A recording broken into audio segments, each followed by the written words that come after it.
Друзья, всем большой привет! Добро пожаловать к нам на канал в наш новый летний влог. Видео свое начинаю с самого раннего утра, снимаю я чаще всего в субботу, так как вся семья дома и не нужно собирать детей в школу. В выходной день они могут дольше поспать, и у меня есть больше времени что-то почитать, сделать зарядку и составить план на следующую неделю. Утром я всегда также включаю стиральную машину, и неважно, будний это день или выходной, так как стирка у нас никогда не заканчивается.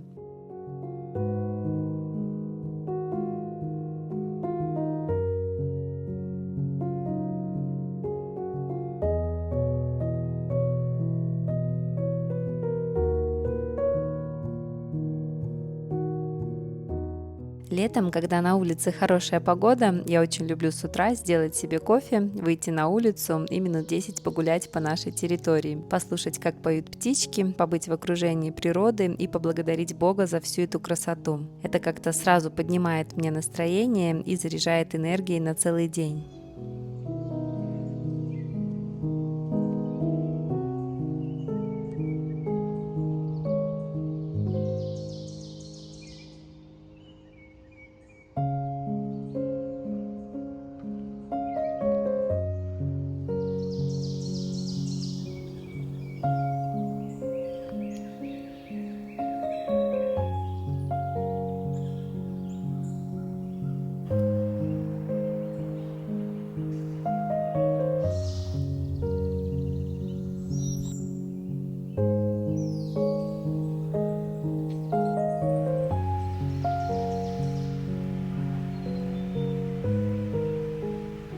В тот день рано утром нужно было покосить траву, так как во второй половине дня обещали дождь.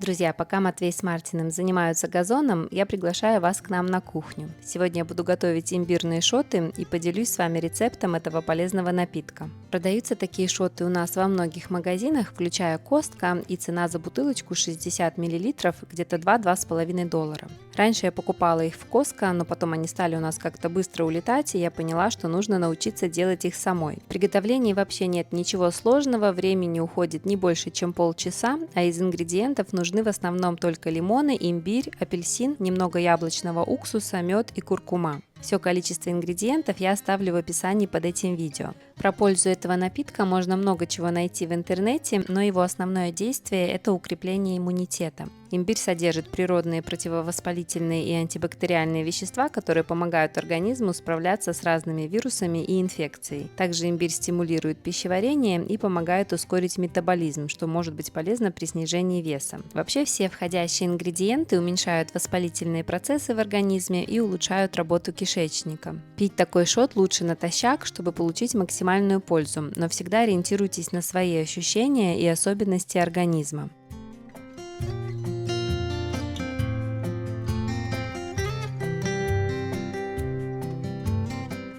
Апельсин и лимоны нужно очистить от кожуры, имбирь хорошо промыть и нарезать на небольшие кусочки.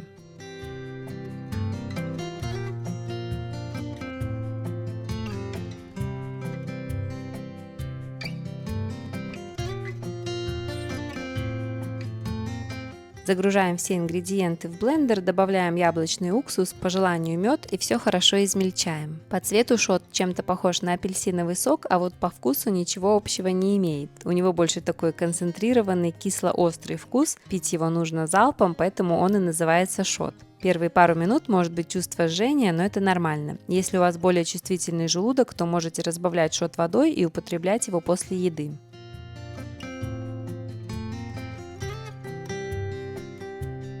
Теперь нам нужно процедить эту смесь через марлю или мешок для процеживания. Я покупала свои мешки на Amazon, и если кому-то нужно, то оставлю ссылку под этим видео.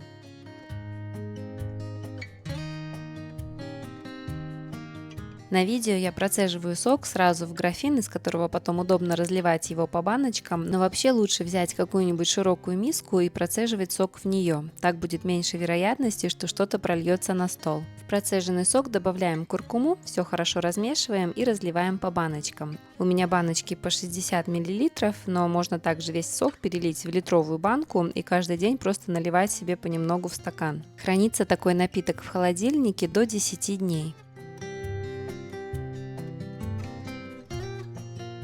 Первое время пили имбирные шоты только мы с Андреем, потом подключился Матвей, а теперь уже и Ева с Марком. Кстати, этот напиток также хорошо помогает при сезонной аллергии. Вообще, если вы страдаете аллергией, то попробуйте пить воду с добавлением яблочного уксуса, так как уксус обладает мягким антигистаминным действием. Помогает при заложенности носа, стимулирует лимфоток и поддерживает баланс микрофлоры кишечника. На 1 стакан воды нужно добавлять 1 чайную ложку именно натурального яблочного уксуса и пить 2-3 раза в день. В тот день сразу после завтрака я и младшие мальчики поехали в торговый центр. У нас в семье есть такой обычай выезжать с детьми на дейт. На русском это что-то типа небольшого свидания. Обычно ездим с каждым ребенком по отдельности, но младшие мальчики часто ездят вместе. Как правило, дети сами выбирают, куда мы поедем, и в этот раз Адриан с Мартином попросили отвезти их в торговый центр, так как они хотели купить себе специальные кроссовки с шипами для футбола. А потом я пообещала отвезти их на ланч в A&W. Это у нас что-то типа Макдональдса. Зашли также в H&M посмотреть для Евы платье. Это было как раз накануне Дня матери, и мы по традиции хотели сделать несколько фотографий. Ева по интернету для фотосессии выбрала себе такой летний сарафан, но не стала его заказывать, так как знала, что я поеду в торговый центр. И мы договорились, что я зайду в H&M и возьму ей там этот сарафан. Я еще дополнительно купила ей кофту на тот случай, если будет прохладно, так как погода у нас, как вы знаете, очень переменчивая. Думаете, Еве понравится? Да. Все, пойдем теперь вам что-то посмотрим. Да.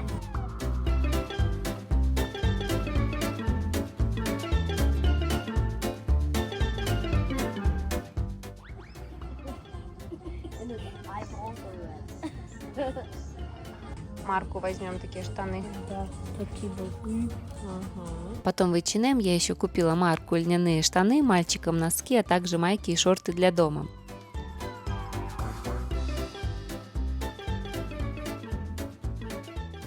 Мартин тоже себе ищет носочки. Такие разноцветные. Я буду Такие? найти. Вау, ну давай. У них в H&M почти все базовые вещи всегда по акции. За 2 заплати, а 3 получи бесплатно. Причем все это можно комбинировать. Адриану купили комплект из 3 футболок и 3 пар шорт, а Мартину футболки уже достались бесплатно.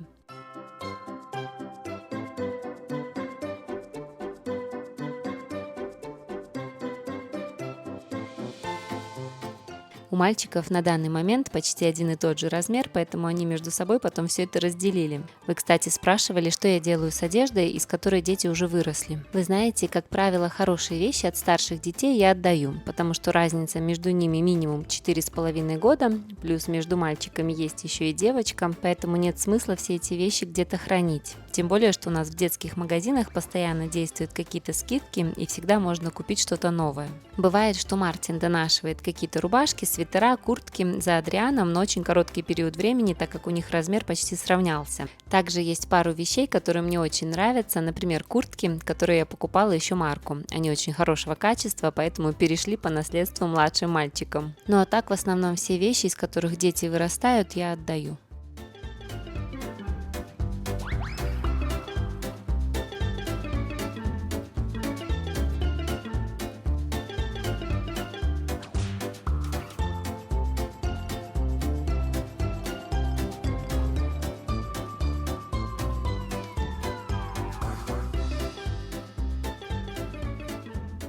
Ну и потом мы уже пошли в магазин спортивной одежды за кроссовками. Там как раз была распродажа, и еще дополнительно можно было получить скидку 50%.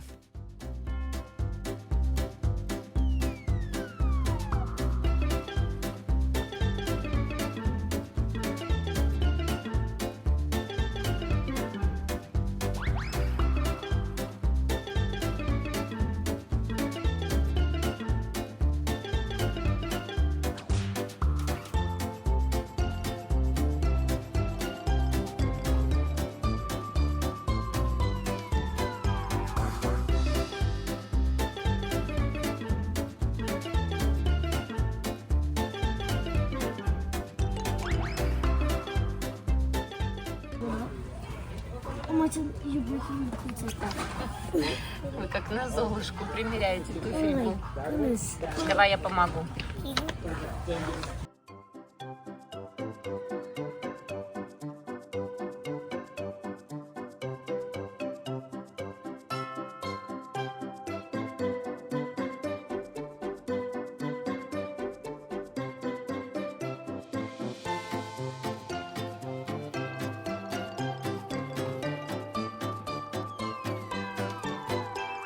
В конечном итоге Адриан с Мартином выбрали себе кроссовки, за которые я заплатила всего 22 канадских доллара, и радости мальчишек не было предела.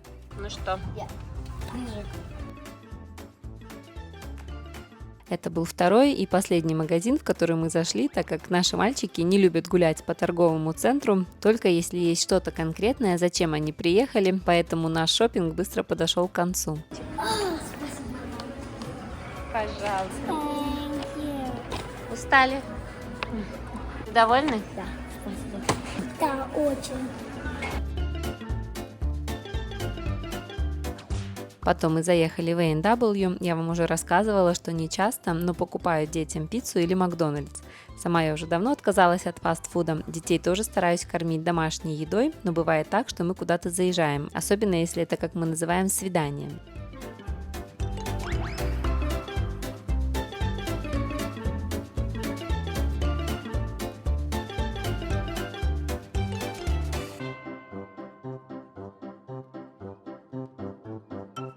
Я очень люблю эту традицию, когда есть возможность провести время и пообщаться с каждым ребенком по отдельности. И совсем не обязательно делать что-то необычное. Можно просто съездить в кафе на мороженое, вместе прогуляться по парку или сходить в кино. Самое главное, как мне кажется, это внимание и искреннее желание провести вместе время. Именно из таких простых моментов складываются самые теплые воспоминания. Really big.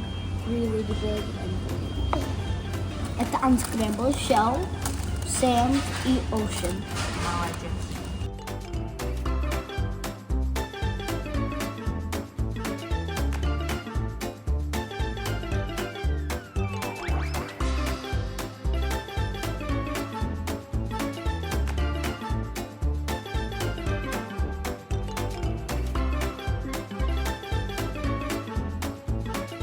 Пока мы сидели в кафе, на улице шел дождь и резко потемнело. По дороге домой мы еще заехали в магазин за конфетами. Время от времени дети дарят своим учителям сладости, просто так, без повода, в знак благодарности.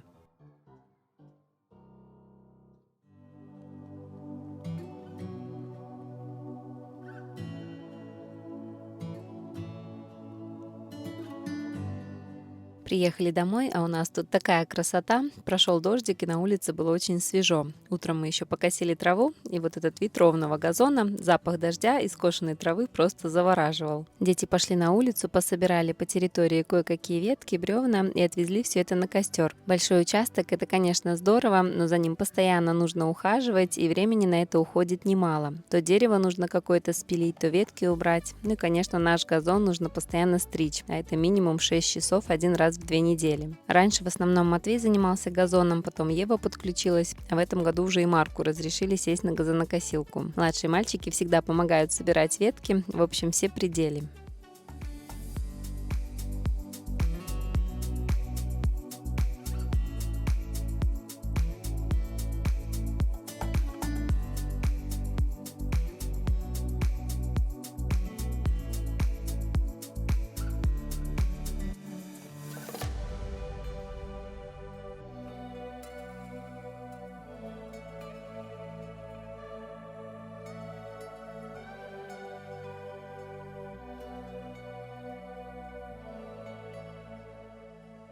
Пока все были на улице, я готовила ужин, решила сделать мясной хлеб и как раз хочу поделиться с вами рецептом, так как под прошлым видео многие спрашивали.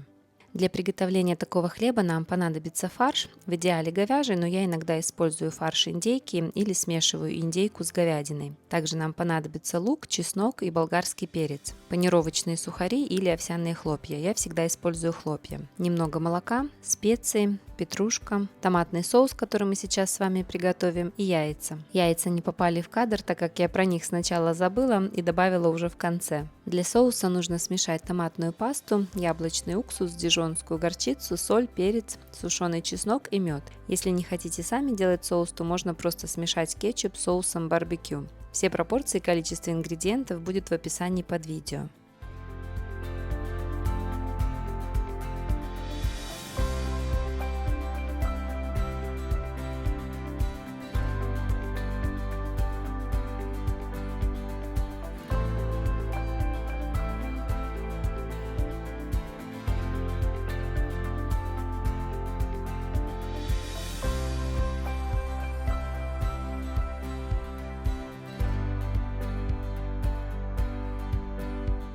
Если вы используете овсяные хлопья, то первым делом нужно измельчить их при помощи кухонного комбайна и залить молоком.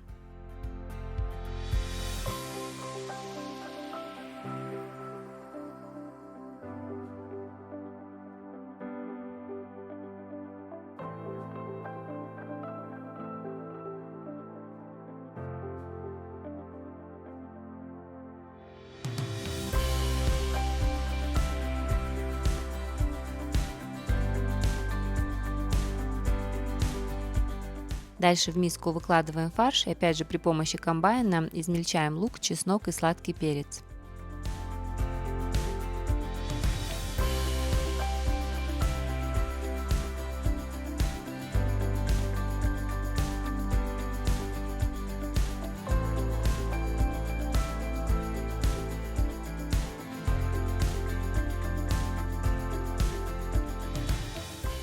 Добавляем в фарш измельченные овощи, овсяную смесь, специи, зелень, яйца и все хорошо перемешиваем.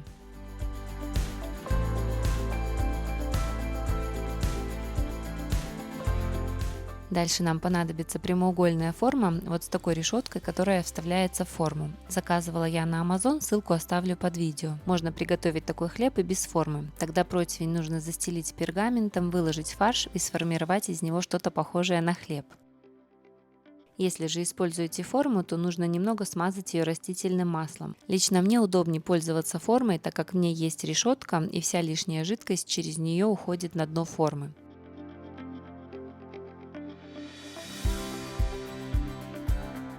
Выкладываем фарш в форму, выравниваем поверхность и ставим в разогретую до 180 градусов духовку на 40 минут.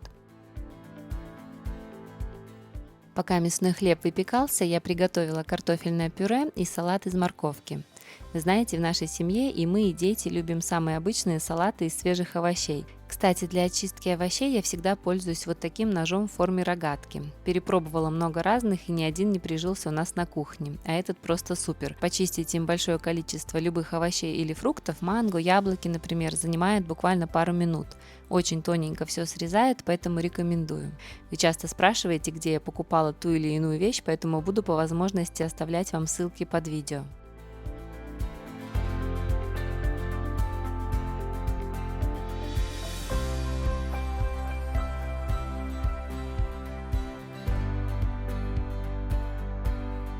Морковь я просто натираю на терке и заправляю одной из своих самых любимых заправок. Это чеснок, яблочный уксус, соль, перец, немного меда и растительное масло. Обычно я все добавляю на глаз, но если хотите, то могу написать вам точные пропорции в одном из следующих видео.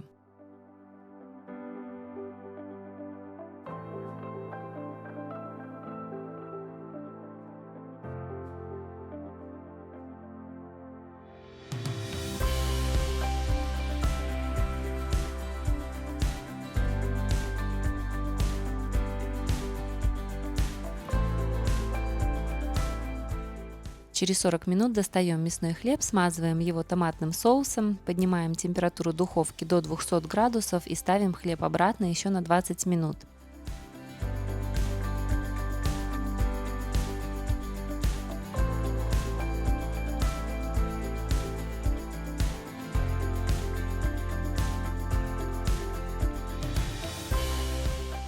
Готовность можно проверить термометром для мяса. Температура готового хлеба внутри должна быть 70 градусов. У меня термометр в Фаренгейтах, поэтому на цифры не обращайте внимания.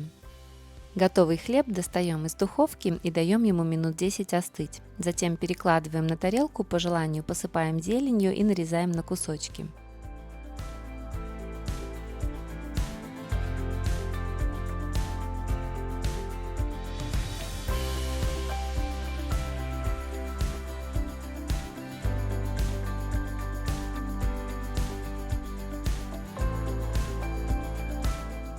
Обязательно попробуйте приготовить такой мясной хлеб и приятного вам аппетита!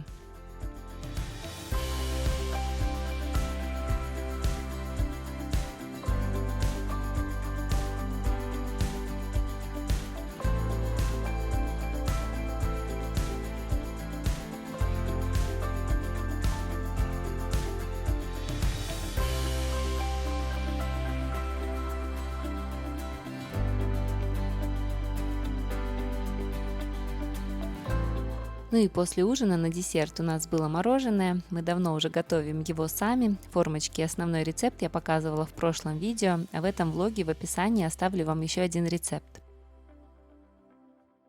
Друзья, тут у меня еще видео с мая месяца. В Канаде 11 числа был День матери. С утра мы с Андреем поехали на кофе, а когда вернулись, то дома меня ждал сюрприз. Дети приготовили завтрак и поздравили меня с праздником. Это было очень неожиданно, так как обычно мы вечером на День матери или отца идем в какой-нибудь ресторан на ужин, а потом дома вместе пьем чай. А тут мы с утра отъехали буквально на час, все кроме Матвея еще спали, и было непонятно, как они все успели приготовить, где взяли цветы, шары. Уже потом мне рассказывали, что все прятали в гараже. Мне, конечно, было очень приятно, сюрприз удался, и я бесконечно благодарна Богу за своих детей.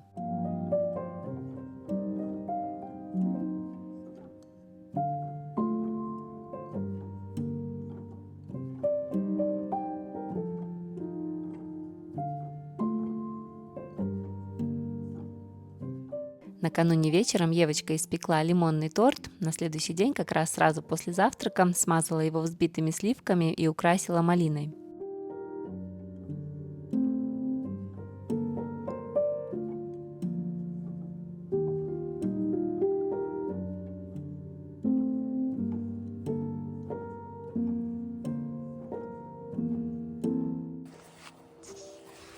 Спасибо, моя Happy Mother's Day. солнышко. Спасибо.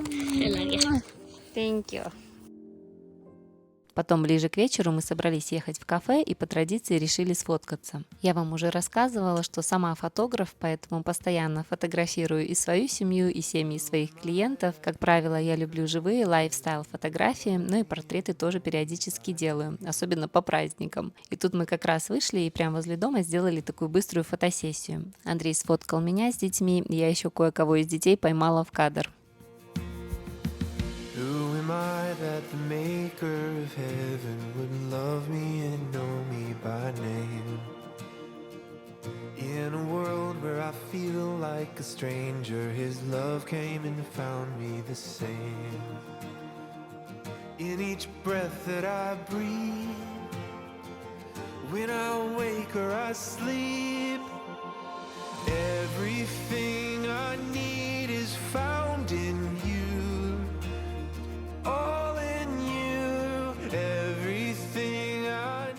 Потом мы поехали на ужин, а вечером у нас был чай с Евиным тортиком.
Друзья, на сегодня мое видео уже подошло к концу. Спасибо, что провели это время вместе с нами. Я вас всех крепко обнимаю и, как всегда, надеюсь на скорую встречу. Всем пока!